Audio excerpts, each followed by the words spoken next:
right, so welcome officially to the start of Testive Study Hall.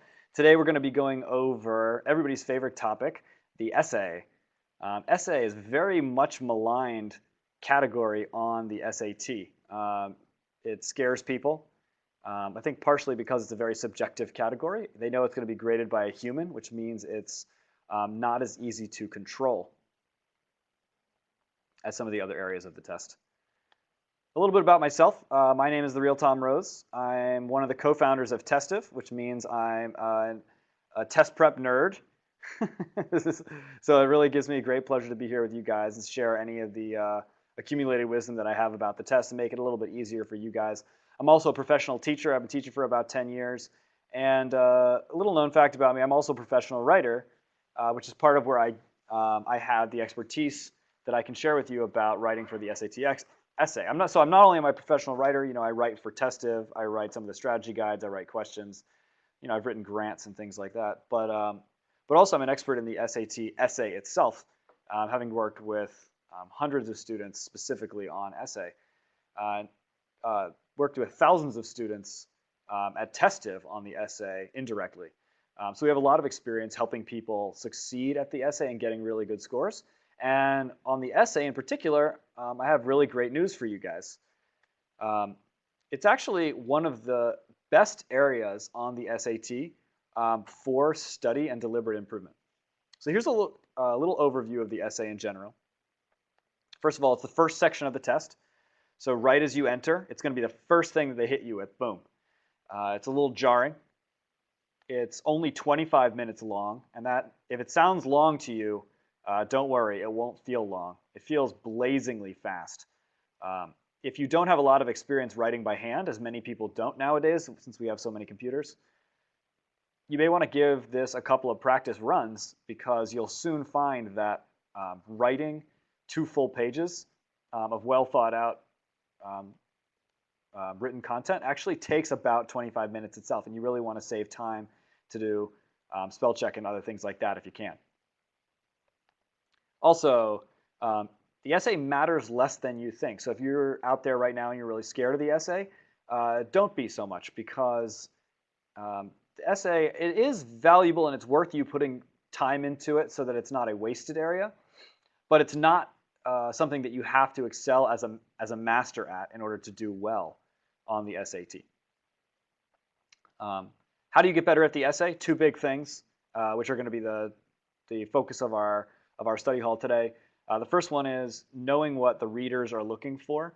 So unlike some of the other areas of the test, the essay is actually quite formulaic. Even though it's graded by a human and even though it's subjective, the process that you can apply to do well and get a good score is actually fairly straightforward, and we're going to go over that tonight. 2, write what the readers are looking for. So unsurprisingly, it goes along with knowing what they're looking for is actually just executing on that. And those are the 2 simple things. So let's break it down a little bit more. Let's take a look at the SAT writing structure. SAT, of course, has 3 sections: math, reading, and writing. Within the writing section of the SAT, there are 3 subsections. The first one is the essay, and that's the very first thing you'll get on the SAT. Then it's followed up later in the exam by 2 other sections. You'll have 35 multiple choice questions and then a 10 multiple choice question section on writing. And together, the 3 of those are combined to create the full writing score that you get. So the essay is a decent portion of the writing section. What is the strategic value of the essay? Now, I don't know if you've seen this, but in the College Board official guide is, oh, I'm sorry, you're absolutely right, Arjun, that's a great point. Sorry, it's not 10 questions, it's 10 minutes. It's actually 14 questions. That is a typo, you're right. So it's 35 and then 14. And that is actually a blazing section, that last 10-minute one.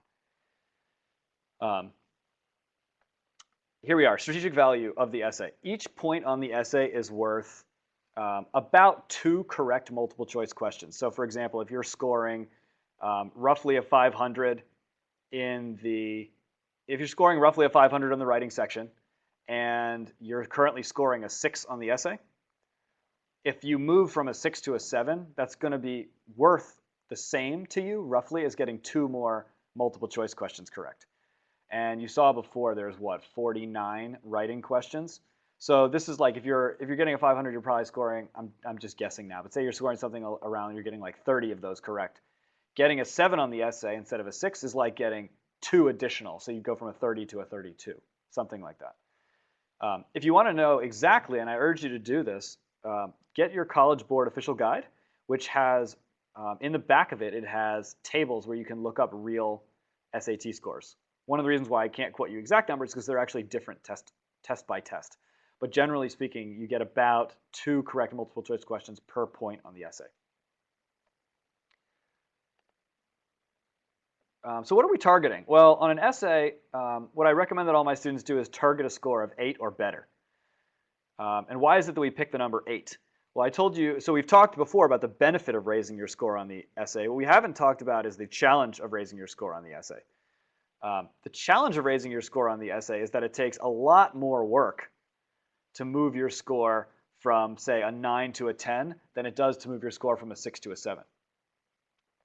So I think of this the following way. I think of, getting to an 8 on the essay is a pretty straightforward task. Going above 8 is much more challenging. So usually for most of my students, the point where they hit diminishing marginal returns is when they clear that 8. You of course can go beyond 8, and you can go all the way up to 12, and I encourage you all to shoot for that. But what I would not do is devote extra time to the essay, right? Trying to get a 9, 10 on the essay when there's plenty of stones unturned in the rest of writing. So if you don't understand the rules of American English grammar, which is something that people are typically reticent to study, typically much more valuable for you to study that stuff than it is for you to over-focus on the essay. Usually I tend to see people committing too much on the essay. That's why I want to give you this warning. So shoot for that 8. If you don't have an 8, definitely push forward to try to get it. If you have the 8 already, check out the rest of writing before you over-focus. How's the essay graded? So what are these numbers? What does this 8 out of 12 really mean? Well, 2 humans score each essay. And each human gives that essay a score from 1 to 6. And you take the sum of those 2 human scores, which give you a total score out of 12. And that's how your essay will be scored. So it'll be a whole number, and it'll be somewhere on the order of, it'll be somewhere in the range of 2 to 12. Essay graders, and this is actually a critical issue, they spend a very short amount of time reading each essay. They get about 120 seconds per essay. And I've actually spent a lot of time grading essays, and to be honest with you, you really don't need much more than that.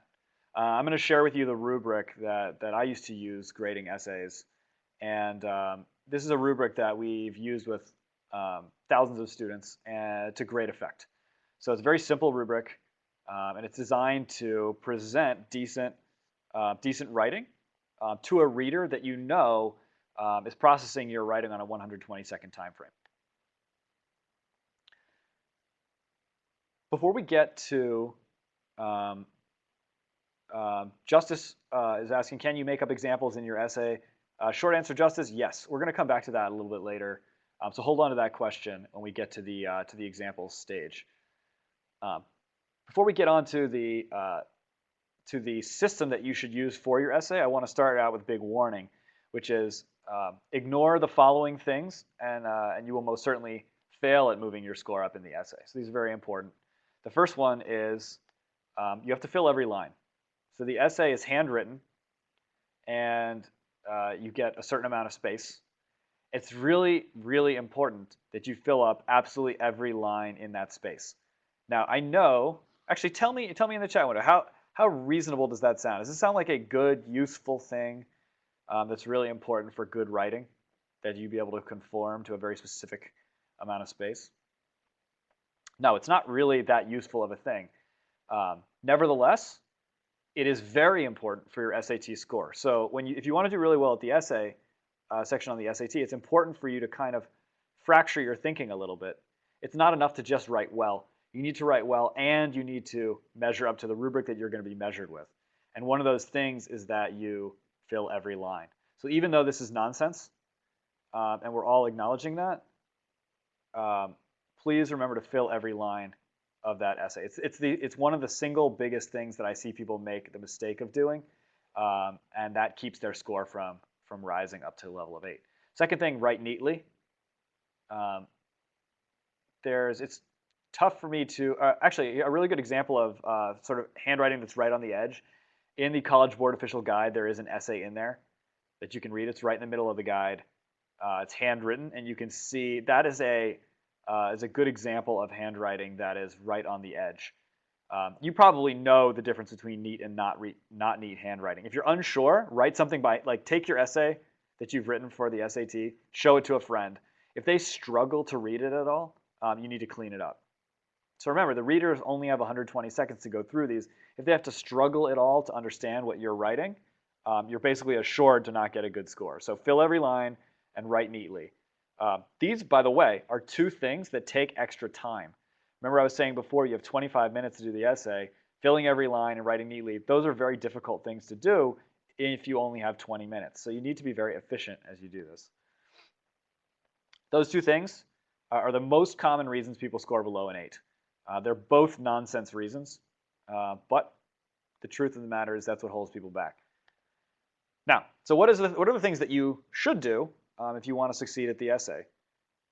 I got another couple of good questions in the meantime in the chat window. Does it matter if you write big or small? It doesn't matter. What matters is that you write in a way that's legible. So big or small is fine.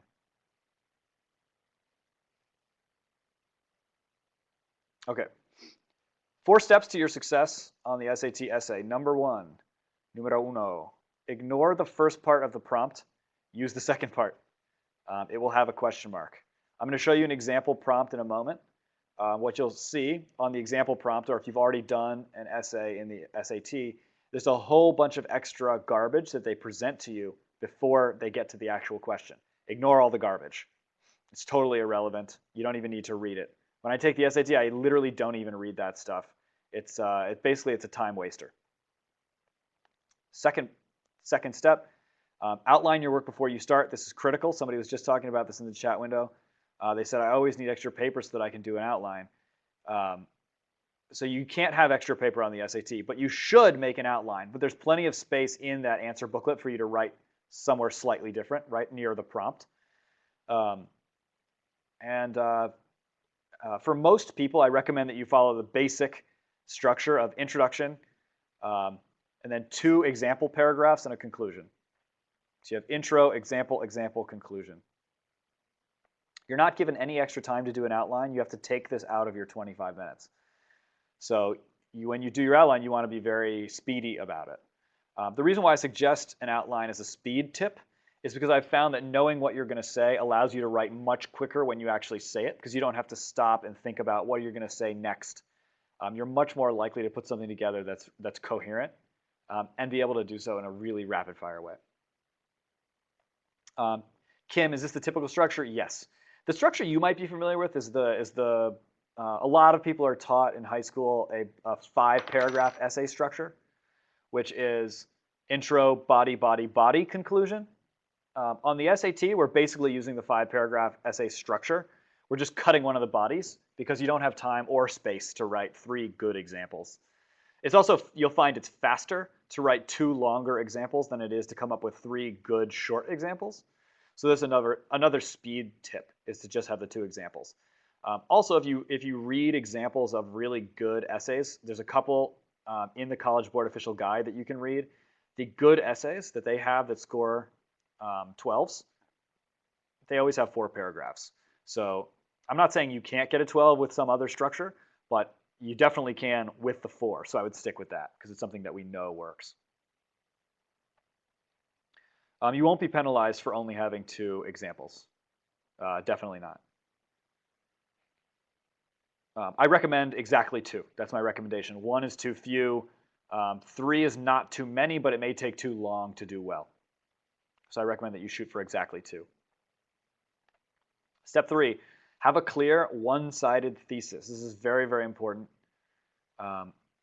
When you write your, so actually in the prompt, you'll see this in a moment, they're going to ask you a question. Okay? Should we go up or down? It's very important that your position in your essay be one-sided. And so if the question is, should we go up or down? A one-sided argument would say, we should go up. I'm going to give you examples from contemporary literature for why we should go up. Right? That would be like a, albeit quite short, but a fine intro paragraph that has a one-sided thesis. What you don't want to do is say a two-sided argument, which is something along the lines of, well, we could go up or down. Some people like to go up, and some people like to go down. That's an example of a two-sided argument where you present both sides of the story. You don't want to do that. It's really important for you to have a clear position. One of the things that readers are looking for is to see whether you're capable of putting forward an argument. An argument, in its simplest form, should have an opinion, which requires that it be one-sided. You do not have to verbatim say, I agree. I don't mean to imply that. What I mean is I'm just trying to be very clear about you either agreeing in spirit with the prompt or disagreeing with it. There's typically a question there, and you can either feel in the affirmative or the negative. There's one. Reggie has a question in the chat window. She says, "No counter arguments." All caps, lots of question marks. So Reggie, have you read other places that it's good to have a counter argument? Because I can suggest where that may have come from. Okay, so in sophisticated writing, one of the things. So this comment, this is for those of you who already feel comfortable with the concept of the essay and are doing well on it. This is a little bit of seasoning that can make you a little bit stronger. So in sophisticated writing, typically it's important to acknowledge other sides of the argument.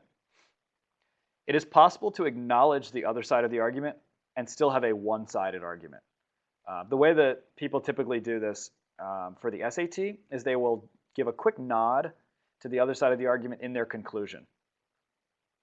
So they would say something like, in their intro, they would say, it's really important that we go up. I'm going to show, using examples from classical literature from the book Huck Finn, that it's really important that we go up. Example from Huck Finn, example from Lord of the Flies. And then in the conclusion, what they'll say is, I've demonstrated in the above examples that it's really important that we go up. There is another argument which suggests that we go down. And that argument, while legitimate, is not something that I agree with. Because of the above examples, I maintain that it is better to go up. So that's sort of a sophisticated way of referencing the other argument, but still having a one-sided argument yourself and sticking to your guns and still staying on your side. That's the kind of thing that you can do once you've mastered the other steps and you're trying to eke out a couple extra points, like if you're trying to go from an 8 to a 9 or to a 10.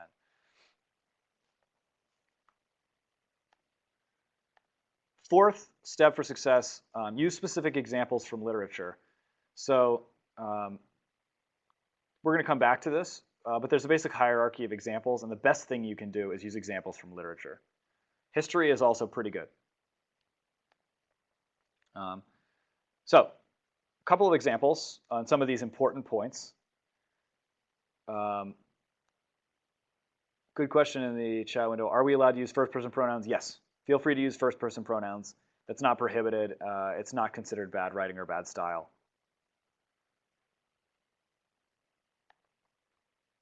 Okay, let's talk about what a one-sided argument is. Here are examples of good one-sided arguments. Honesty is always the best policy. It's a one-sided argument. Deception is sometimes justified. The sometimes weakens this a little bit. But the important thing is the author saying deception is sometimes justified. Let me show you examples of things that are not one-sided. Some people think that honesty is the best policy. This is not one-sided. This is proposing a point of view, and it's not clear what side the author is on, right? Some people think that honesty is the best policy. Does the author agree with that or disagree? It's not clear. So this has yet to establish a position, and it's weak. Here's another one. Deception may sometimes be justified. Right? Again, the author's not taking a clear position. It's after saying this statement, the author could still go either direction. The author could say it is justified in some cases, or it's not justified in some cases. So what you really want is the strongest thing that you feel comfortable arguing for in order to make that one-sided argument. Let me pause here for questions on one-sidedness. This is the last time we're going to look at this before we do an example together.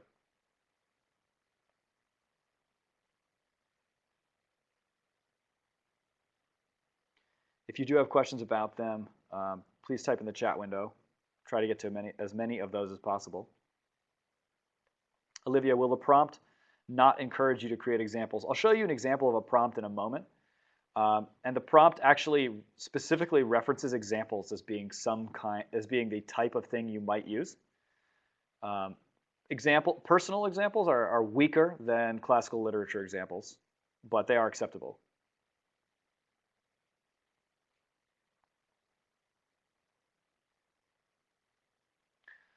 Kim is saying, what if the sentence "some people" is followed by a definitive stance? So Kim, if you do have a definitive stance somewhere in there, that will make up for a little bit of waffling. But for example, just from a stylistic perspective, if you're going to follow it up from a basic stance, it only weakens you to have that other statement in there. You don't need to say both. And if you're used to opening your writing with something that's not clear cut like that, consider trying the opposite and give it a read. And I think you'll be pleasantly surprised with how powerful it is to see such a definitive statement shared like that. If you have extra time on the test, so if you have an allowance for extra time, you should expand the essay time in accordance with that. So if you have 1.5 time, you should get an extra 12.5 minutes on the essay. Ruli, by weaker, do you mean it's not worth as many points? Yes, that's what I mean. Although in your example, Ruli, you're juxtaposing an amazing personal example with a sloppy, vague book example. That's not an apples to oranges comparison, right? A great book would be better than a great personal, and a sloppy book would be better than a sloppy personal.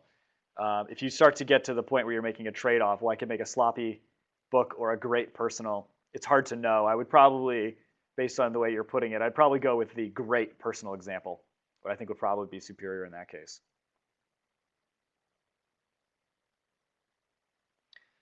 All right, so on the issue of specific examples, which is another important step in your success, here's an example of something that's highly specific.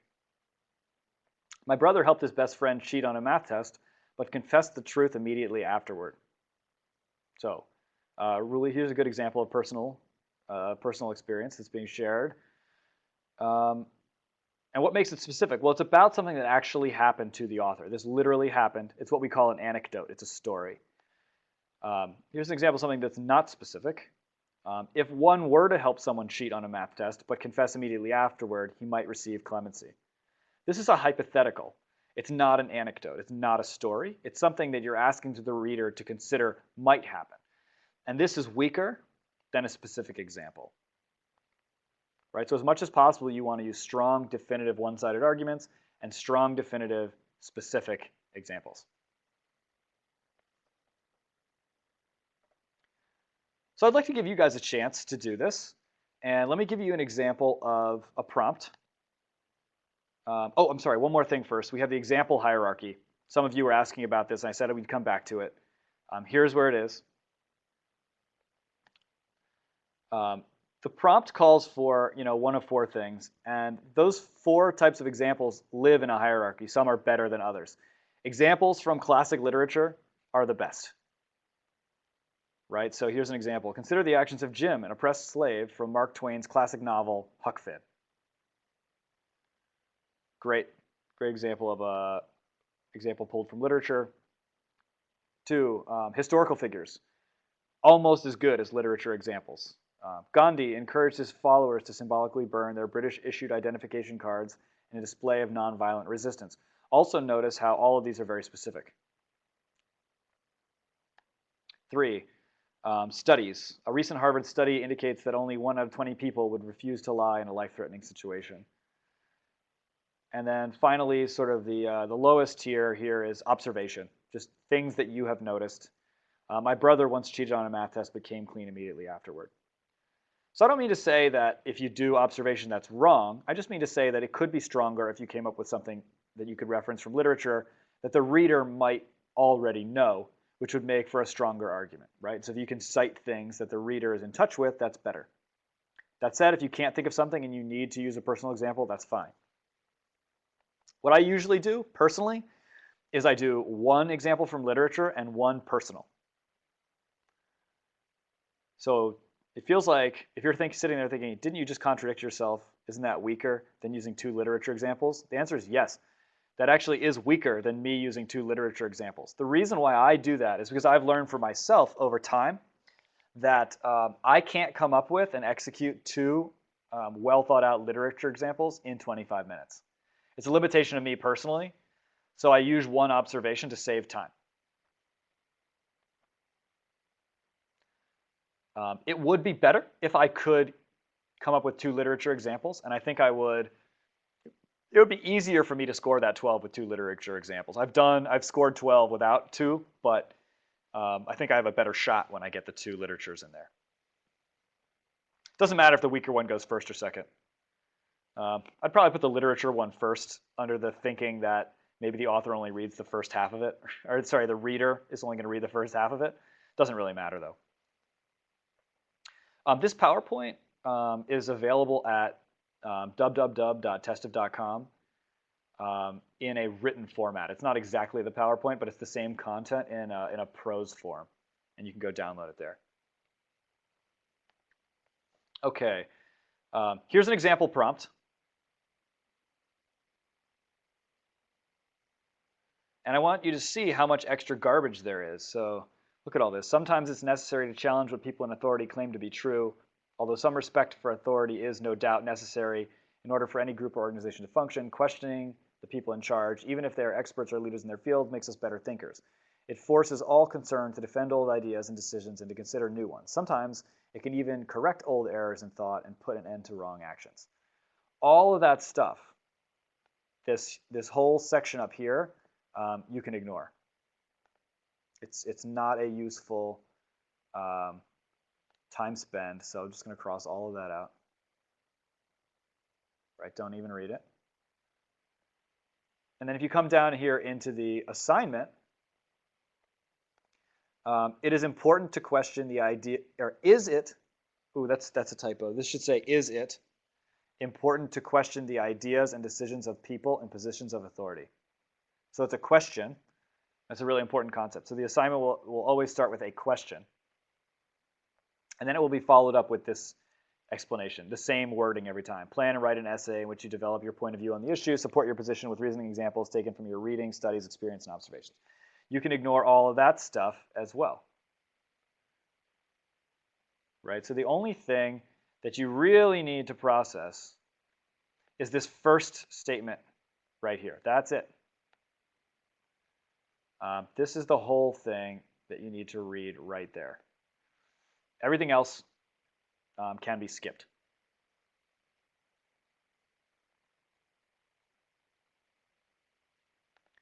So your turn. I'm going to give you a minute to work on this on your own. And what I want you to do is take the assignment that we just went over together. And what I want you to do is come up with a one-sided thesis and an example to go with it.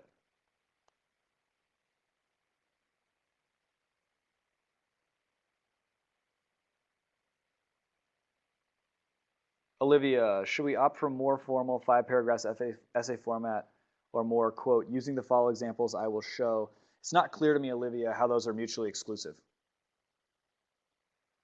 Personally, I like the first-person voice, if that's what you're asking. I do say things like, using the following examples I will show. Some people teach that first person is inappropriate. I've scored a 12 on the SAT using first person.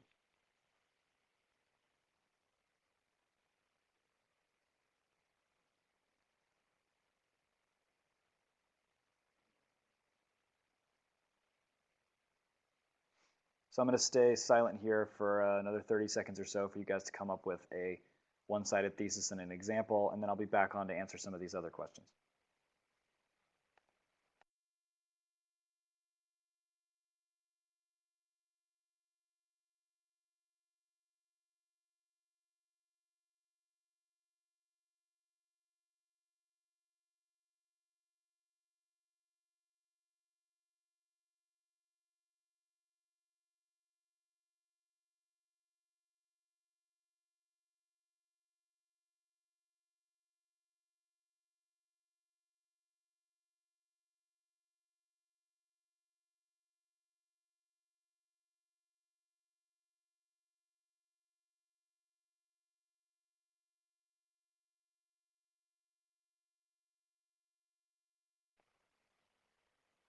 Okay. A bunch of great questions. Is it important? Let's see if I can scroll up a little bit on here.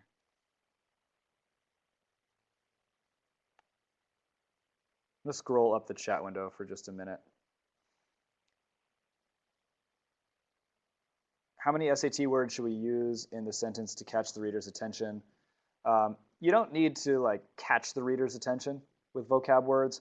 That said, using higher vocabulary, using like upper level vocabulary words does work. It's another example of kind of nonsense things that do work to raise your score. So if you're looking for a number, I don't know, 2 or 3 would be fine. It doesn't have to be dripping, with special language. Is it good if you put sarcasm in the intro sentence to catch the reader's attention? I specifically would not use sarcasm, Mark. And the reason why is it's not because it's bad writing. In fact, it can be very powerful. But I think the risk is higher that they would misunderstand you. And one of the things that we were talking about earlier that's super important is for you to have a clear one-sided argument. And since sarcasm is when you say the opposite of what you actually mean, the chances that that would be misinterpreted are too high. So I try to stick with basically don't use sarcasm. It's not a strategy I would recommend. Okay, share your thesis and your example in the chat window.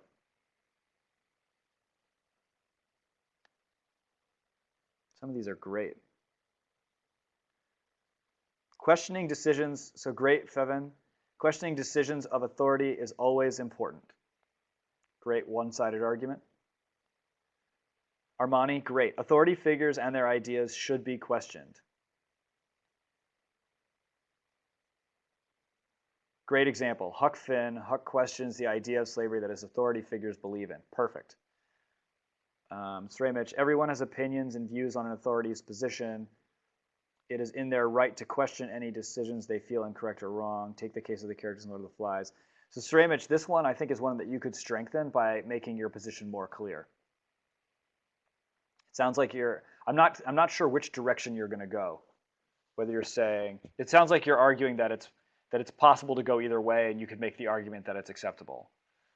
Regia, it is important to question the ideas of authority because it teaches the person to become aware of what is right and what is wrong. Great. Fevin is saying, example, in the Crucible, the authorities decided to execute a lot of innocent people. Fevin, I'm not sure what that example is. So that's an example of something that happened, but you need to follow it up with some event where people either questioned authority or didn't question, and that being good or bad. So Fevin, I think your point was you should question authority. So you need to follow up the Crucible with more of it, more of what happened. They punished people they executed a lot of innocent people, and then what happened? Did somebody question that, and then it turned out well? George saying, in respect to how our government works and through history, I would say yes. So George, one thing that you could do to strengthen that is don't assume that the reader has read the prompt. So you're saying I would say yes as the answer to a question, but the reader won't have that question. So you want to phrase it in the form of a statement for a reader who doesn't know anything. So you would say, basically don't answer the question with a yes or no. You want to say, it is important to, and then spell it all out with a complete sentence. It is important to develop a one-sided, it is important to question the ideas and decisions of people in positions of authority. My principal punishing a group of students just because he thought they were guilty.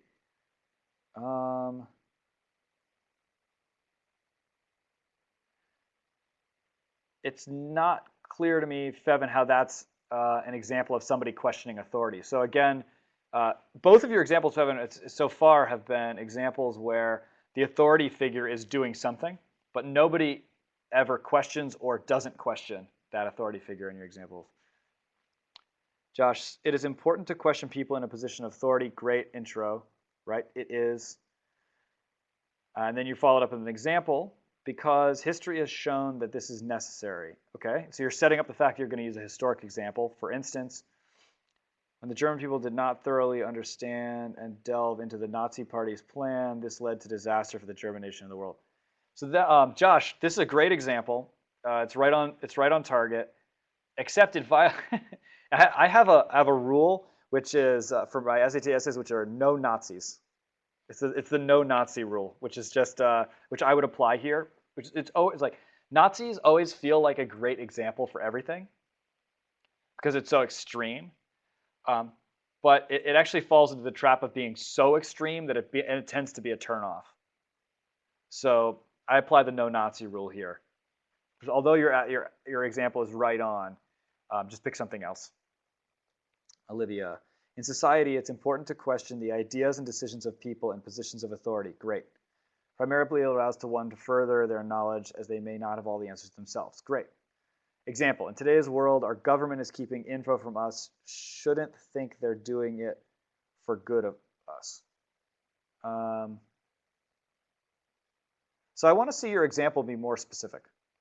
So it sounds like you're referring to contemporary events, that have been in the news recently. If you're going to do that, be more explicitly about that. So you want to say, for example, in the documents leaked by Edward Snowden, one of the things that has come to light is that the U.S. government has been blah, blah, blah. So that would be a more specific example.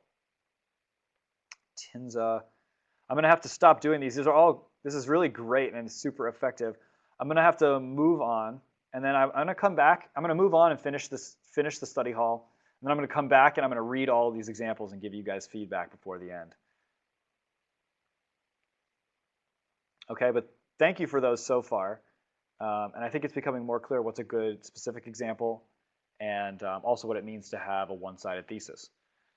Now, in order to write your essay well, you have to fit it into those 25 minutes. You need to be fast.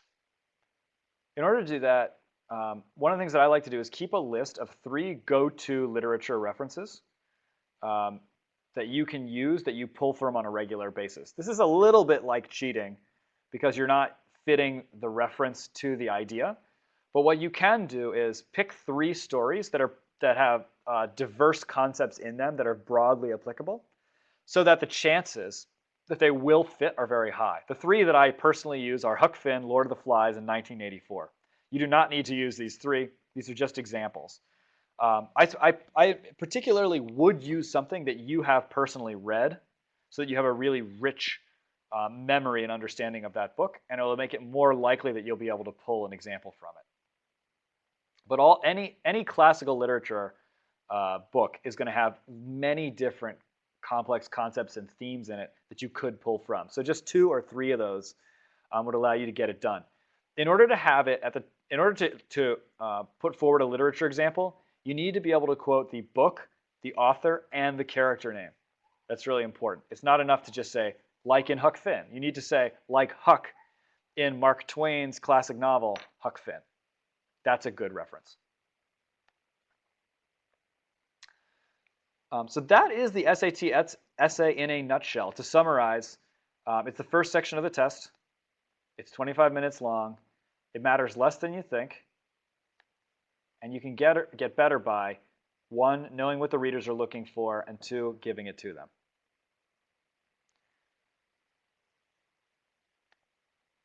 You can get further practice of the essay by going to www.testiv.com. There's a free essay instructional guide there that covers the same content that we went over together today. And you can also work with a one-on-one coach that has a 99 percentile SAT score, including somebody who's an expert in grading SAT essays. And they can read your work and give you personalized feedback if you'd like that.